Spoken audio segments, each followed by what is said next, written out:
Pour commencer, il vous faudra 100 g de sucre, 4 cuillères à soupe de lait, 3 œufs, du Nutella bien entendu, de l'arôme vanille et j'ai oublié 80 g de farine.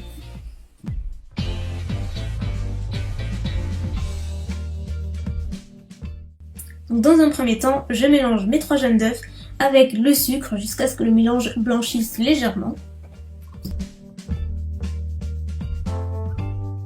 J'ajoute ensuite les liquides comme l'équivalent de 4 cuillères à soupe de lait ainsi que l'arôme de mon choix qui est la vanille. Vous pouvez opter pour de la fleur d'oranger ou ce que vous voulez, ou rien du tout, puis mélanger. Et enfin, ajouter les 100 g de farine que j'ai oublié de vous montrer au tout début mais qui sont bel et bien là et on en a absolument besoin. Puis mélanger jusqu'à avoir une préparation homogène comme d'habitude.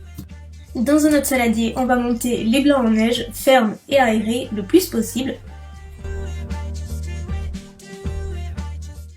Puis on incorpore doucement à l'aide d'une spatule en silicone de préférence petit à petit les blancs en neige jusqu'à les incorporer au mieux à la préparation sans les casser. Alors là, écoutez-moi bien, c'est là où tout va se jouer et c'est là où il faut être le plus attentif possible.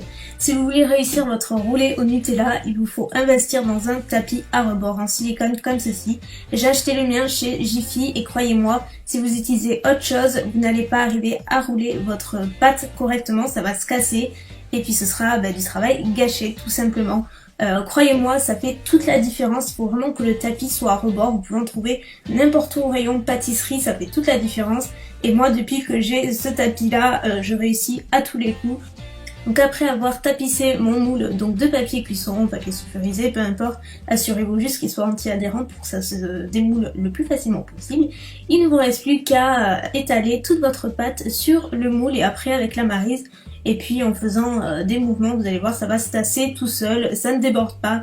D'où l'intérêt d'avoir un tapis à rebord, vous voyez un petit peu mieux l'idée. Et puis voilà, maintenant il ne vous reste plus qu'à tapisser tout ça. Puis enfourner 15 minutes à 160 degrés.